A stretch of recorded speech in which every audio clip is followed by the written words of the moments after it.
नमस्कार, capital TV Uttar Pradesh देख रहे हैं आप। आपके साथ मैं हूं बबीता।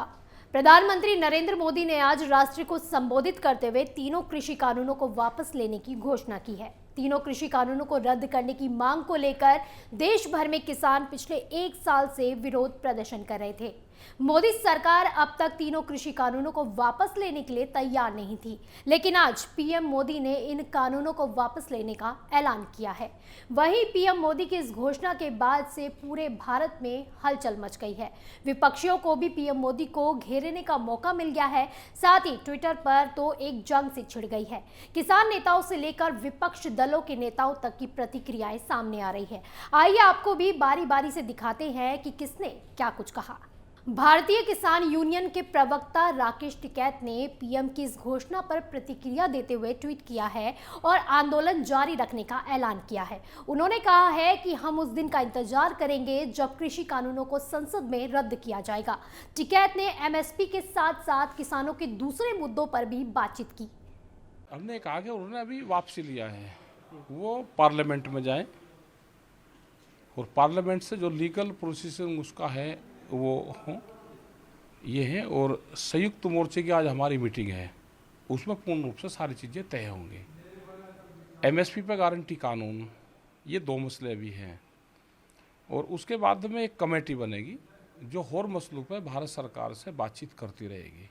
ये तो होगा नहीं कि हर मामले में हम आंदोलन करेंगे, एक साल होगा और उसके बाद में होगा। तो एक कमेटी बन जाए, उसमें जितने भी सरकार के लोग रहेंगे, संयुक्त मोर्चे के लोग रहेंगे और मसलों पर बातचीत होती रहेगी। इसका मतलब ये माना जाए कि आंदोलन जो है वो फिलहाल कंटिन्यू रहेगा, जारी रहेगा? बिल्कुल कंटिन्यू रहेगा। कैसे चला जाएगा किसान बगैर बात के? आपने घोषणा कर दी, किसान चला गया, ऐसे कैसे चला जाएगा? उसका बातचीत होगी। अगर सरकारों को ये है कि मामला निपटाना, तो बात तो करोगे ना। ऐसे कैसे चले जाएगा किसान कि उन्होंने कह दिया हम अपना चले गए? ये किसान जब तक समाधान इनका नहीं होगा, ये लीगल गारंटी कानून नहीं इस मिलेगा, हमको कागज़ नहीं इसके मिलेंगे, ये पार्लियामेंट में जाएगा। आप रखो पार्लियामेंट, इसको ख़त्म करवाओ 2 दिन में, आगे एक बातचीत करो, एमएसपी पे गारंटी कानून दो। वो एक बड़ा सवाल है, पूरे देश का मसला है। समाजवादी पार्टी के अध्यक्ष अखिलेश यादव ने ट्वीट कर लिखा है कि अमीरों की बीजेपी ने भूमि अधिग्रहण और काले कानूनों से गरीबों किसानों को ठगना चाहा, कील लगाई, बाल खींचते कार्टून बनाए, जीप चढ़ाई, लेकिन एसपी की पूर्वांचल की विजय यात्रा के जन समर्थन से डरकर काले कानून वापस ले लिए गए। अखिलेश यादव ने लिखा है कि बीजेपी बताए सैकड़ों किसानों की मौत के दोषियों को सजा कब मिलेगी। मैं देश के सभी किसानों को बधाई देना चाहता हूं, जिनके संघर्ष से और जिनके लगातार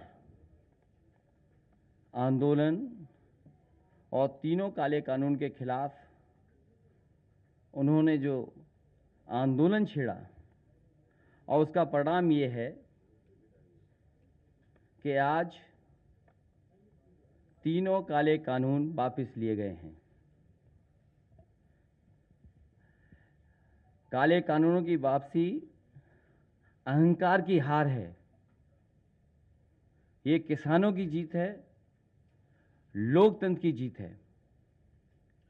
जनता इन्हें माफ नहीं करेगी, इन्हें साफ करने का काम जनता करेगी आने वाले समय में। सैकड़ों किसानों की सच्ची मौत के आगे किसी की झूठ की माफी नहीं चलेगी।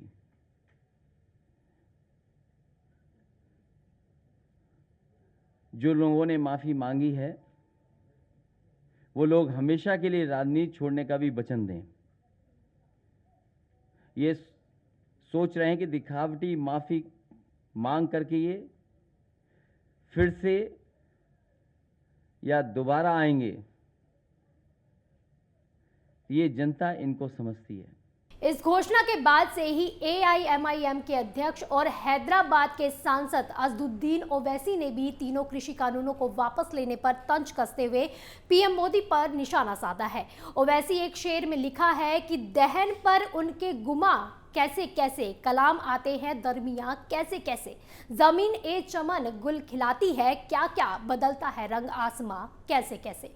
उन्होंने शायराना अंदाज में अपनी बातों को कहा और नरेंद्र मोदी पर तंज कसा। ओवैसी ने अपने दूसरे ट्वीट में लिखा है कि कृषि कानून शुरू से ही असंवैधानिक था। सरकार के अहंकार के कारण किसानों को सड़क पर उतरना पड़ा। अगर सरकार बाल हट नहीं करती तो 700 से ज्यादा किसानों की जान नहीं जाती।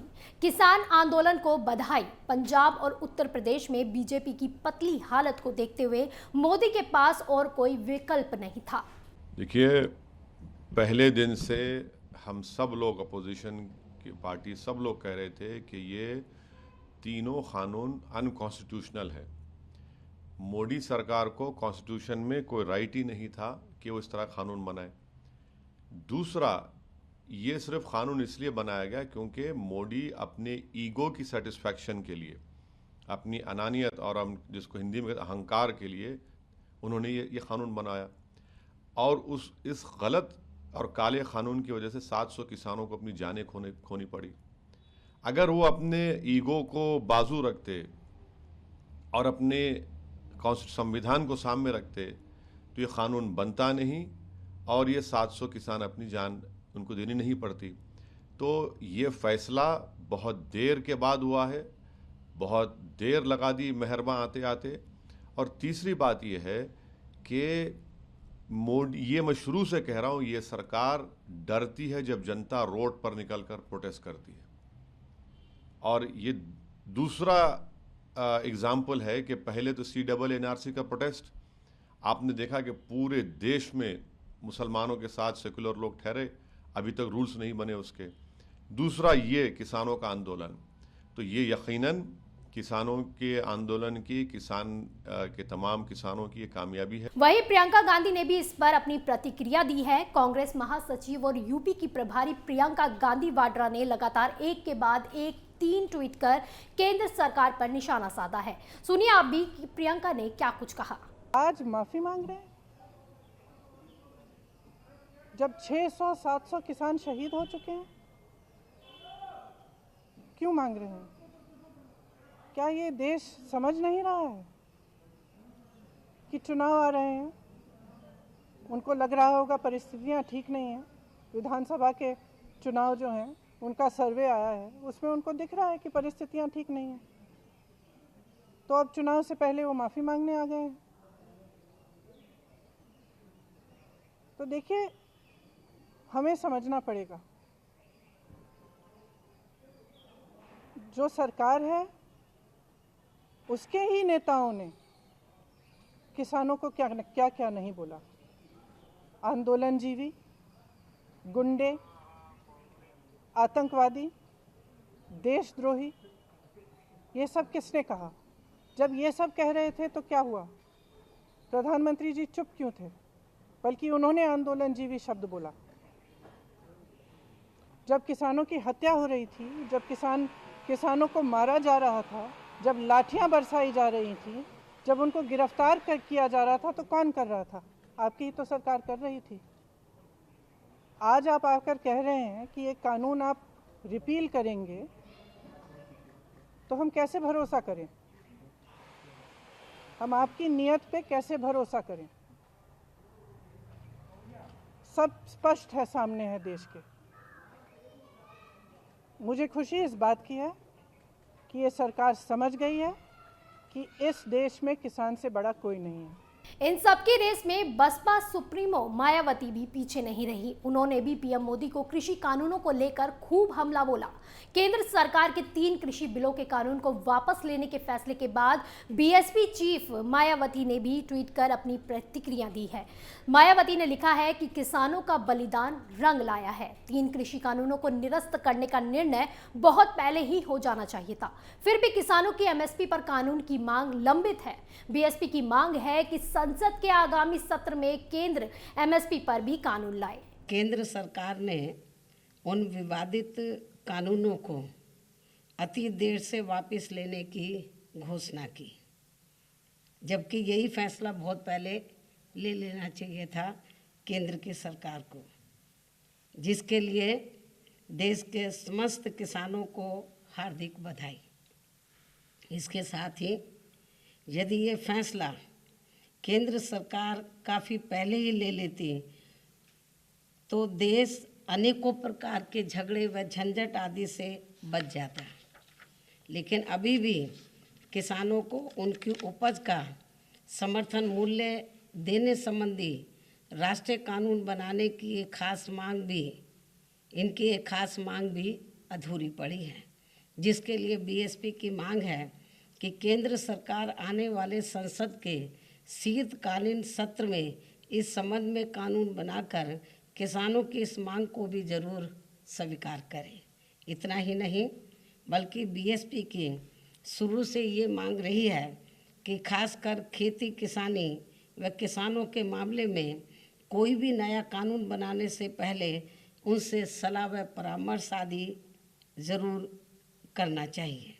तो देखा आपने, 3 कानून वापस लेते ही विपक्षियों में ट्विटर वॉर शुरू हो गई है और उन्हें सरकार को घेरने का मौका भी मिल गया है। वहीं दूसरी ओर मोदी के इस फैसले को उनके चुनाव से पहले का मास्टर स्ट्रोक बताया जा रहा है।